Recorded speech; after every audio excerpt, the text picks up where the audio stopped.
إن الحمد لله نحمده ونستعينه ونستغفره ونعوذ بالله من شرور أنفسنا ومن سيئات أعمالنا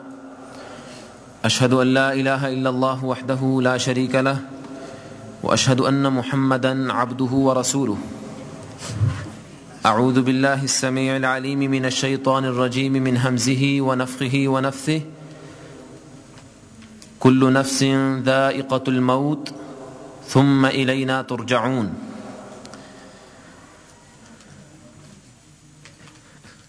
موت ایک ایسی حقیقت ہے کہ جس کا انکار کوئی شخص نہیں کر سکتا، وہ اللہ پر ایمان لانے والا ہو یا اللہ پر ایمان نہ رکھتا ہو. ہر شخص اس بات سے واقف ہے کہ ایک نہ ایک دن اسے مرنا ہے اور یہ دنیا چھوڑ کر یہاں سے رخصت ہونا ہے. الموت باب کل الناس داخلوها والموت کأس کل الناس شاربوها. موت ایک ایسا دروازہ ہے کہ اس دروازے سے ہر کسی کو داخل ہونا ہے، ہر کسی کو وہاں سے گزرنا ہے، اور ایک ایسا پیالہ ہے کہ جسے ہر کسی نے پینا ہے. آج تک نہ کوئی اس سے بچ سکا ہے، جو اب زندہ ہیں وہ بھی اس سے نہیں بچ سکیں گے، اور جو آئندہ اس دنیا میں آئیں گے وہ بھی یہاں ہمیشہ رہنے کے لیے نہیں بلکہ جانے کے لیے آئیں گے. تو جب یہ ایک ایسی حقیقت ہے کہ جس سے کسی کو انکار نہیں، تو پھر عقل مند انسان وہ ہے کہ جو اس حقیقت سے مکمل طور پر آگاہ ہو اور اس کے متعلقہ معلومات وہ رکھتا ہو. اور ہونے کے ناطے ہمارا فرض ہے کہ اس حقیقت کو یاد کریں اور اس کو یاد رکھیں. یہ دنیا، اس کی رعنائیاں، اس کی خوبصورتیاں، اس کی زینت، اس کی زیبائش اور اس کی لذتیں ایسی ہیں کہ انسان کو اپنے شکنجے میں جکڑ لیتی ہیں،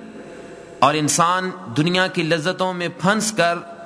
اپنی موت کو اور یہاں سے جانے کو بھول جاتا ہے. انسان کو یہ یاد نہیں رہتا کہ یہی بدن کہ جس کی میں دن رات حفاظت کرتا ہوں اور اس کو ایک کانٹا تک نہیں چبھنے دیتا، عن قریب وہ وقت آنے والا ہے کہ میرا یہ بدن مٹی کے نیچے ہوگا اور کوئی میرا وہاں ہمدرد خیرخواہ نہیں ہوگا، اور وقت گزرنے کے ساتھ میرا یہ سارا جسم مٹی کے ساتھ مل کر مٹی کی طرح ہو جائے گا اور کچھ باقی نہیں رہے گا، حتیٰ کہ وہ چند چادریں جو پہن کر میں قبر میں اتروں گا وہ بھی کچھ عرصہ کے بعد بوسیدہ ہو جائیں گی، ختم ہو جائیں گی. تو جب میرا نام و نشان باقی رہنے والا نہیں ہے تو پھر باقی رہنے والی آخر کون سی چیز ہے؟ وہ میرے اعمال ہیں، وہ میری نیکیاں ہیں، یا وہ برائیاں کہ جو میں اپنے پیچھے چھوڑ جاؤں اور دنیا اس کو یاد کرے کہ اس نے کون سے اعمال کیے. لہذا اس وقت کی فکر کرنے کی ہمیں ضرورت ہے. اسی تذکیر اور اسی یاد دہانی کے لیے یہ سلسلہ شروع کیا جا رہا ہے تذکرہ آخرت کے نام سے، کہ وہ سفر کہ جس سفر پہ ہر کسی نے جانا ہے اور اس سفر سے کوئی انکار نہیں کر سکتا، اور اس سفر پر لے جانے والا موت کا فرشتہ جب آ جائے گا تو اس کے پاس اس کے ساتھ چل کر ہمیں جانا پڑے گا. کوئی یہ نہیں کہہ سکتا کہ نہیں میں بھی چند لمحے اور یہاں رہنا چاہتا ہوں، بلکہ وہ ایسا سفر ہے کہ جس پہ ہر کسی کو رخصت ہونا ہی ہے. لہذا اس کی تیاری کرنا اور اس وقت کو یاد رکھنا یہ انسان کو بہت سے گناہوں سے بچانے کا باعث بن سکتا ہے. اسی لیے پیارے پیغمبر صلی اللہ علیہ وسلم کا فرمان ہے اکثروا ذکر ہادم اللذات الموت. لذتوں کو توڑنے والی، لذتوں کو ختم کر دینے والی چیز موت کو کثرت کے ساتھ یاد کیا کرو. جو انسان موت کو جتنا زیادہ یاد کرتا ہے وہ دنیا کے اس جال کے اس شکنجے سے اتنا ہی محفوظ رہے گا، اور جو جتنا زیادہ اس سے غافل ہوگا وہ اس میں اتنا ہی زیادہ پھنس جائے گا. اس لیے اللہ رب العزت سے ہم دعا کرتے ہیں کہ وہ ہمیں توفیق عطا فرمائے کہ ہم اپنے اس وقت کو یاد رکھیں اور اس کے لیے ہم تیاری بھی کر سکیں. اسی سلسلے کی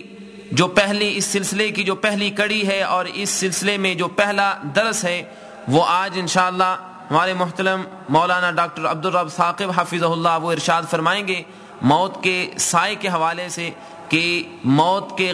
آنے کا وقت اور اس وقت میں پیش آنے والے حالات اور معاملات کیا ہوتے ہیں اور انسان کی کیا کیفیت ہوتی ہے، اور رسول اکرم صلی اللہ علیہ وسلم نے ہمیں اس کے بارے میں کیا کچھ بتایا ہے، ان تمام کی تفصیلات انشاءاللہ اس درس میں بیان کی جائیں گی۔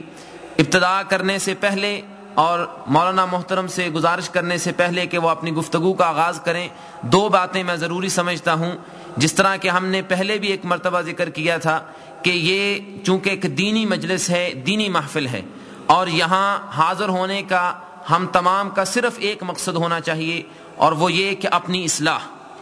جہاں اپنی اصلاح کرنی ہے وہاں ہمارے لیے یہ بھی ضروری ہے کہ ہم دوسروں کی اصلاح کی فکر کریں جو یہاں موجود نہیں ہیں، اور اس کے لیے ہم نے گزارش کی تھی کہ وہ تمام بھائی جو اب یہاں موجود ہیں وہ آئندہ آنے والے دروس میں شامل ہونے کے لیے دوسرے بھائیوں کو، اپنے رشتہ داروں کو، اپنے دوستوں کو انکریج کریں، ان کو ساتھ لے کے آئیں۔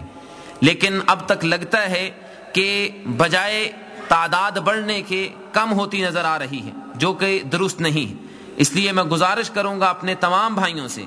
کہ یہ اصلاح ہے، آپ کسی کو اگر زبان سے دعوت نہیں دے سکتے تو کم از کم یہ جو فلائر ہے یا آپ کسی کے گھر میں ڈراپ کر کے اس کو آپ خاموشی کے ساتھ یہ گویا کہ دعوت دے سکتے ہیں۔ تو برائے مہربانی اس درس کے بعد جاتے ہوئے ہر آدمی کم از کم، میں تمام بھائیوں سے گزارش کرتا ہوں، کم از کم 5-7 یہ فلائر اپنے ساتھ لے کے جائیں، اور اپنے اور نہیں تو قریب جو گھر ہیں ان تک یہ پہنچائیں، اپنے رشتہ داروں کو، اپنے دوستوں کو تک یہ پہنچائیں، تاکہ وہ بھی ان چیزوں سے، ان دروس سے بھرپور فائدہ اٹھا سکیں۔ آپ کی اس دعوت سے جو کوئی آئے گا اور اس کی زندگی میں جو تبدیلی آئے گی، اللہ رب العزت آپ کو اس کا برابر کا اجر ثواب عطا فرمائیں گے۔ دوسری بات یہ ہے کہ دینی مجلس کے آداب میں سے یہ ہے کہ ایک جگہ اکٹھے ہو کر بیٹھا جائے۔ میں پھر گزارش کرتا ہوں اپنے تمام بھائیوں سے کہ جنہیں کوئی تکلیف نہیں ہے،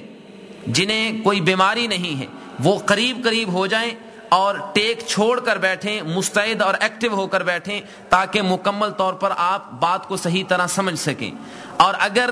کسی بھائی کو معمولی تکلیف یا تھکاوٹ ہوتی بھی ہے تو آپ کو یقین رکھنا چاہیے اللہ رب العزت کی رحمت کا کہ اس تھکاوٹ پر اللہ ذوالجلال والاکرام آپ کو اجر عطا فرمائیں گے۔ اگر کسی کو واقعتاً مصیبت تکلیف ہے تو ٹھیک ہے، وہ پیچھے دیوار کے ساتھ ٹیک لگا کے بیٹھیں، لیکن جن کو تکلیف نہیں تو ان سے میں گزارش کرتا ہوں کہ قریب ہوں۔ رسول اللہ صلی اللہ علیہ وسلم نے ہمیں زندگی کے جو آداب بتائے ہیں، ان آداب میں ایک بہت بڑا ادب یہ بھی ہے کہ صحابہ کرام رضوان اللہ علیہم اجمعین رسول اللہ صلی اللہ علیہ وسلم کی مجلس میں اس طرح بیٹھتے تھے کہ اگر ایک چادر سب کے اوپر ڈال دی جائے تو سارے کے سارے اس کے اندر آ سکتے تھے۔ لہذا ہمیں تمام تر دینی محفلوں میں ان باتوں کا خیال رکھنا چاہیے۔ اللہ ہمیں سمجھنے اور عمل کرنے کی توفیق نصیب فرمائے۔ اب میں گزارش کرتا ہوں محترم مولانا عبدالرب ثاقب حفظہ اللہ سے کہ وہ اپنی گفتگو کا آغاز فرمائیں۔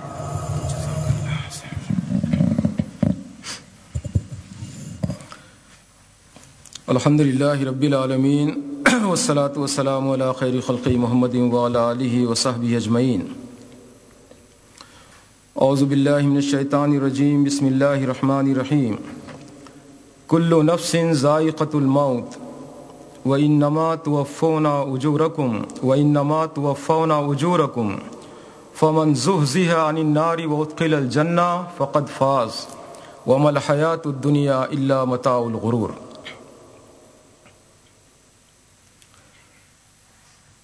ہر نفس کو موت کا مزہ چکھنا ہے،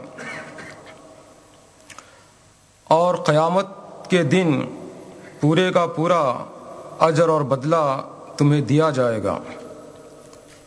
جو کوئی جہنم کی آگ سے بچا لیا گیا اور جنت میں داخل ہو گیا وہ فائز المرام اور کامیاب ہو گیا،